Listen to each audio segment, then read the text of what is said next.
In this video, you'll learn how to use Autocad Map 3D to manage assets and records in an enterprise industry model.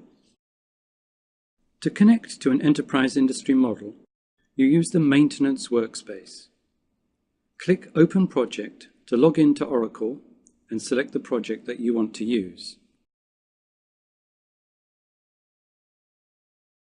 Let's assume that we have made our connection to the database and generated a graphic to display our data.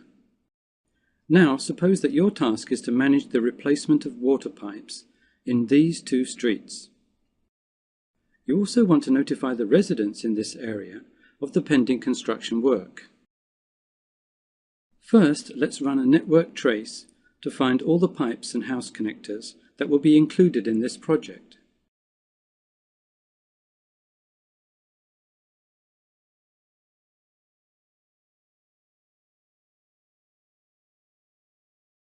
We'll start with this house connection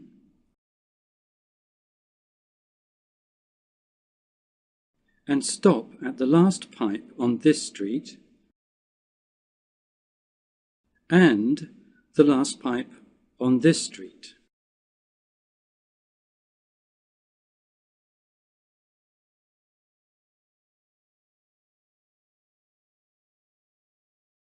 If we take a look at the attributes for the house connectors,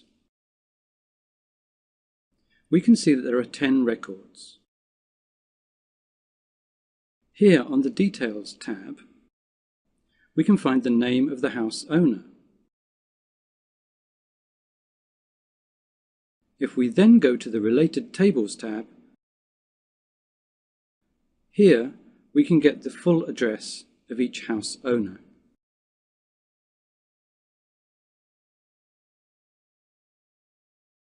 To make the notification process really easy, we've set up a form letter in Microsoft Word. Now we can simply export the address information from these records to generate 10 form letters. Here is the first form letter, and here is the address that comes from the database.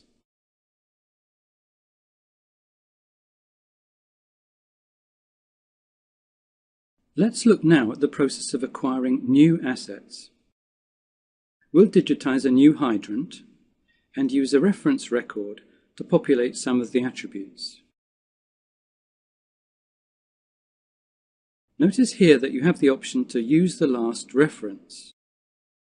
This means that the hydrant you are about to draw will have the same attributes as the last one. Straight pipe means that you'll get a straight line from the hydrant to the main pipe. Simply select a point for the hydrant and then select the pipe to connect to.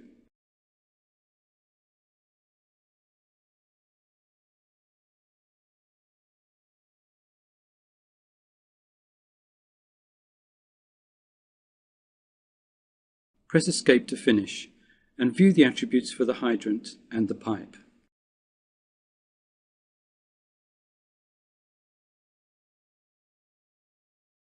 Now you can see that several of the fields for the new pipe have already been completed. This information comes from the reference record. If you want, you can fill in some more of the fields at this point, and then save the changes to the reference record. The next pipe that you draw will pick up these new attributes as well.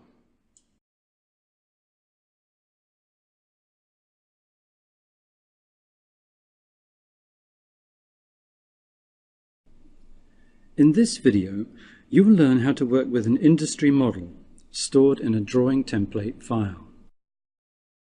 To get started, we've opened a template or DWT file which contains an industry model.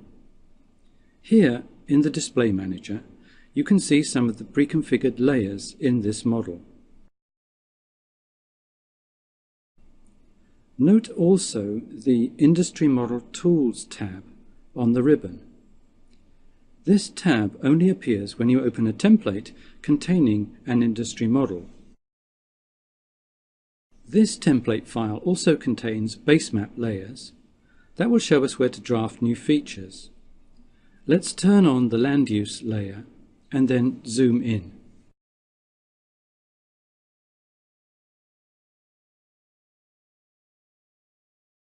Let's say we want to draft a new water pipe. Of course, we could do this directly from the display manager, like this.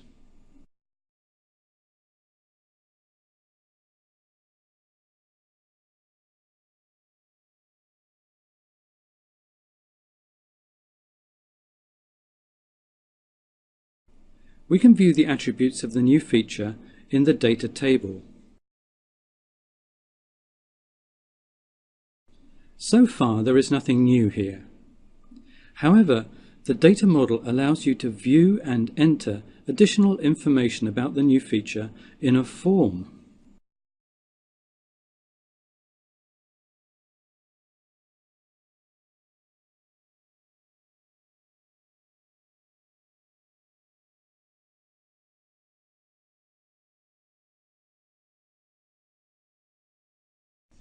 By switching to the Maintenance workspace, you have access to a whole set of new functions for working with your data model. For example, you can create features using pre-configured workflows. Let's create another pipe feature, this time with fittings already added.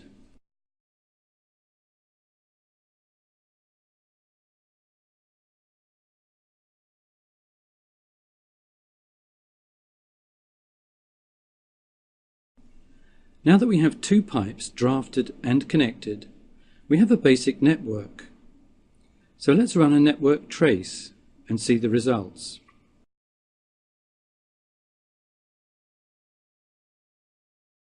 The tracing result shows us that we have two pipes and three fittings, which is what we expected.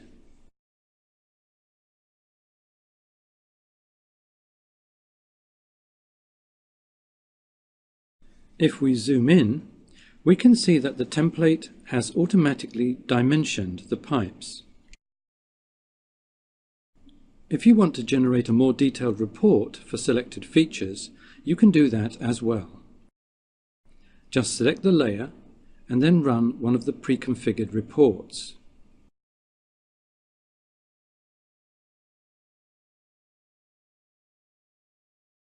In this case, we'll choose Water Network Statistics and Preview. And here is our report. We can see here the total length of pipe.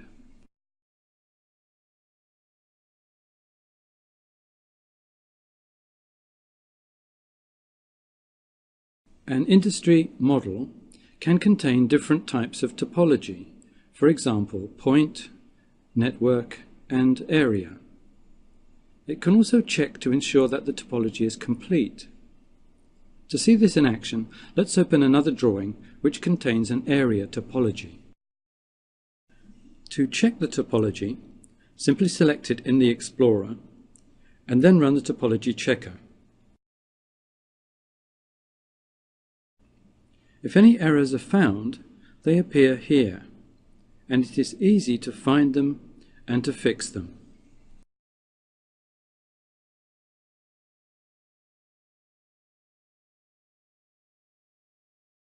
In this video, you will learn how to import data from shapefiles and also how to clean up that data to correct any drafting errors. Let's start with this drawing, which has all the parcels already drawn in it.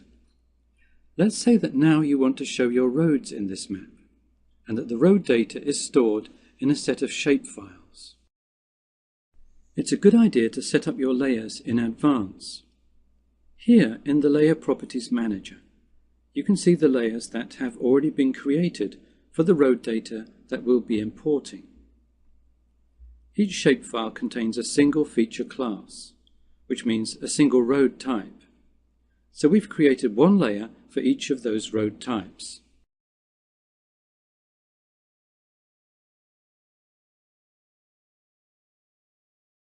Now you're ready to import the shapefiles. This is very easy because you can import them all at once into the layers that you have already set up.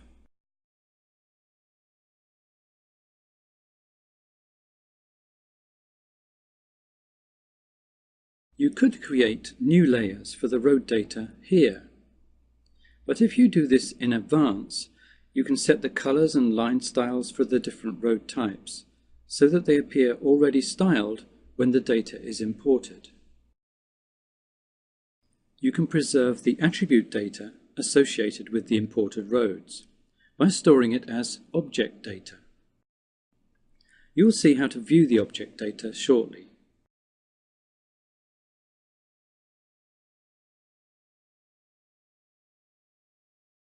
Now you're ready to start the import. A message pops up to indicate progress, and on completion the command line shows how many objects were imported.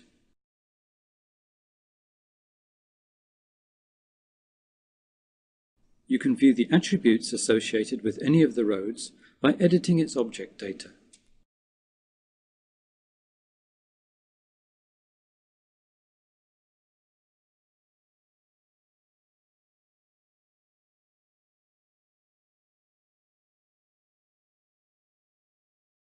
You may want to clean up the imported data to make sure that it is free from common drafting errors such as undershoots or duplicate objects. Cleaning up imported data is a simple step-by-step process. Start by selecting the layers you want. You can then select the type of error that you want to look for. It's a good idea to look for just one type of error at a time. We'll select Extend Undershoots and specify that we want to review and fix each error interactively.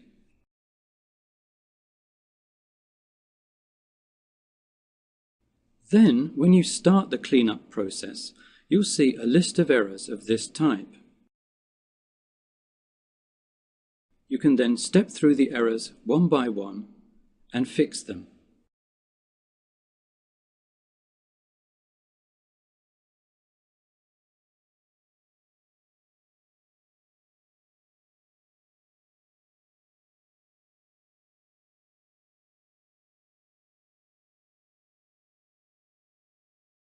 For a more detailed video about cleanup, view Cleaning Up Data, one of the training videos in the online help system.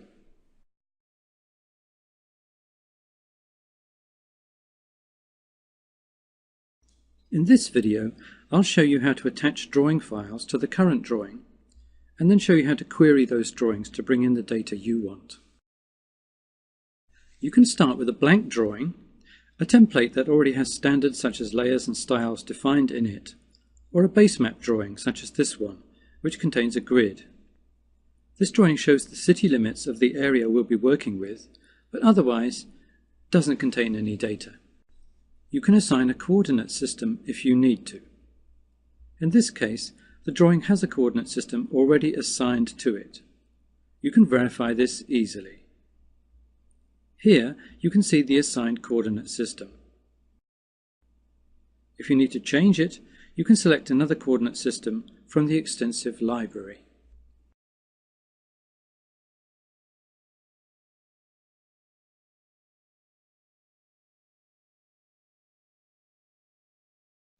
Let's attach some drawings to this base map. If your drawings are stored on a central server, you'll need to create an alias for that location. Creating an alias is just like mapping a network drive, only you do it from within the program.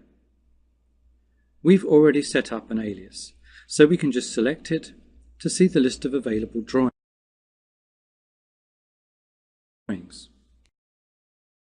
Over here on the right, you can see a preview of each of those drawings.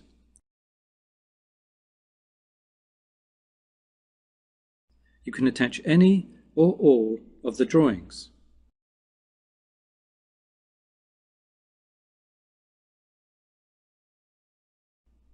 The drawings you select are attached and activated, which means that you can now bring in data from those drawings.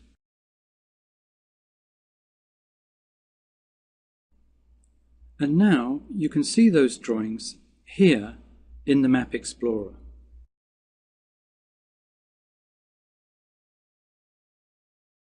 With Quick View, you can review the contents of the attached drawings before you bring the data into the current drawing. Quick View provides a temporary display of the data. It goes away when you regenerate the screen or save the drawing.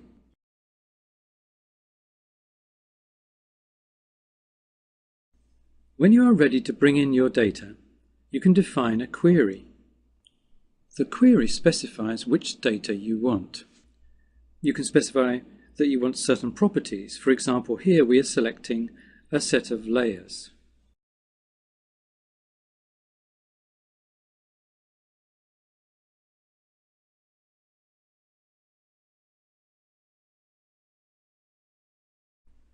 Also, you can specify where you want the data to come from. For example, you may want only the data within a rectangular area or window.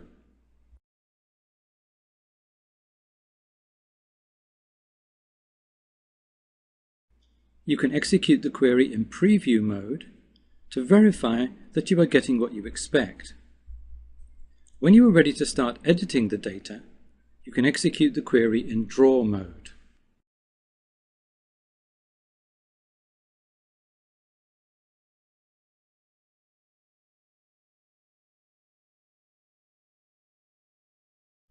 Here are the drawing objects that we have specified with our query.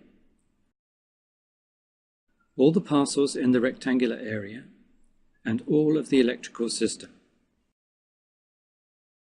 The next video, 2D Drafting Essential Skills, will show you how to import data from other file formats such as shape and how to check that data for errors.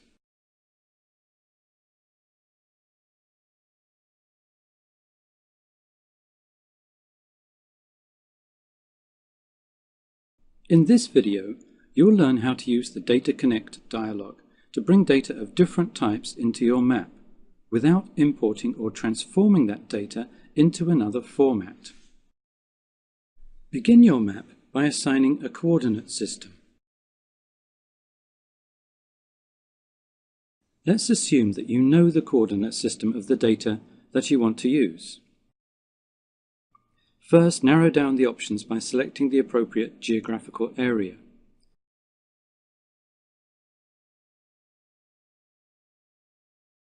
Then you can simply select the coordinate system from the list. Let's verify that the coordinate system has been set. You can see it here.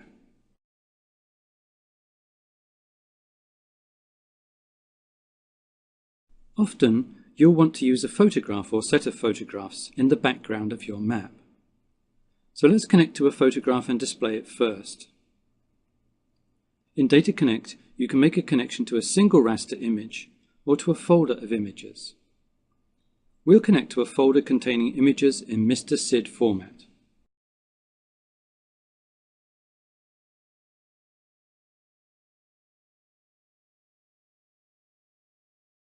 In fact, there is only one image in this folder, but there could be several, in which case you can combine the images into one layer.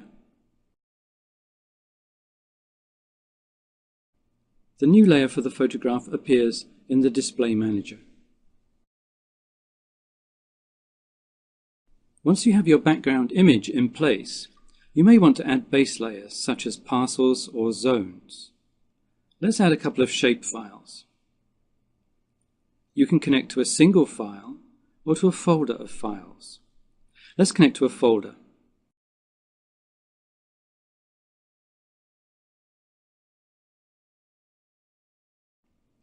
Each shapefile contains a single feature class, which you can see listed here. We'll select the neighborhoods and the blocks and add those to our map.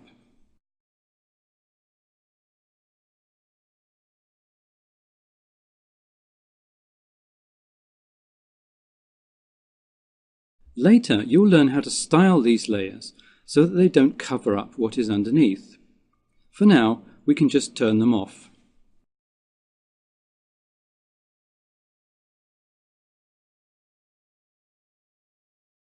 You can also bring in data selectively using a query or filter.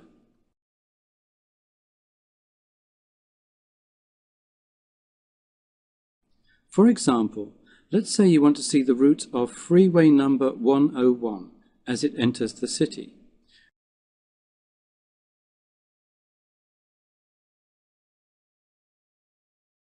We'll add road data to the map using a filter in which the road ID equals 101.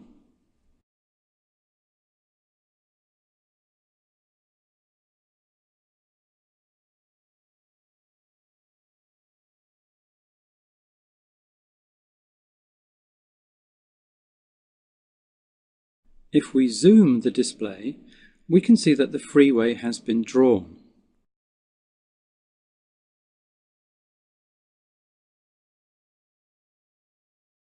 You can also query by location. For example, you can draw a rectangular window or a circle and specify that you only want the data within that area. Here's how it works.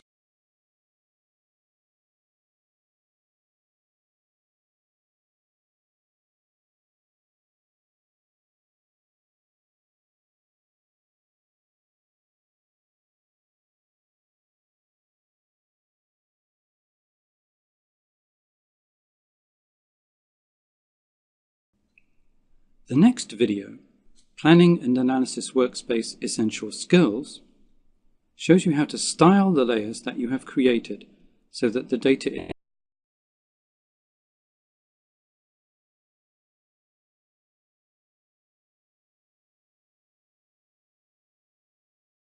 In this video, I'll show you some of the different ways that you can work with Autocad Map 3D using the three workspaces. You can use Autocad Map 3D for all kinds of planning and analysis applications, including master planning and land use, corridor planning and optimization, conceptual and preliminary design, site planning and analysis, and renovation and retrofit budget planning. A typical workflow in the Planning and Analysis workspace begins by connecting to file-based data sources, such as shape or SDF files, or to a database, such as Oracle or Microsoft SQL Server. You can query or filter data as you add it to your map. Photo imagery and raster surfaces can also be used. Here you can see the result of a location-based filter, in this case a rectangular window.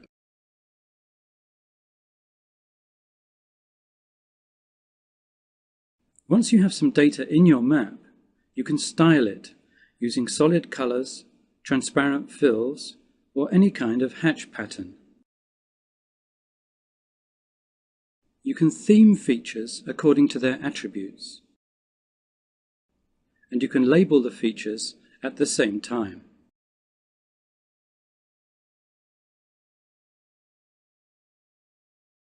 This workspace provides tools to perform different types of analysis on GIS data, such as this buffer analysis to find an area around a specific parcel.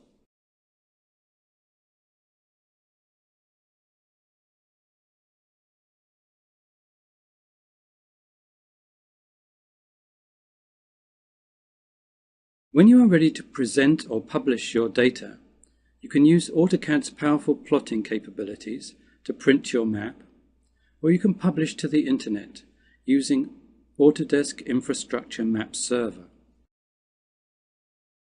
If you'd like to see videos that cover these features in more detail, go to video number 2, Getting Started with the Planning and Analysis Workspace, and video number 3, Planning and Analysis Workspace Essential Skills. The 2D Drafting Workspace is optimized for CAD editing of DWG data. Typical tasks include work order design and drafting, implementation of CAD standards,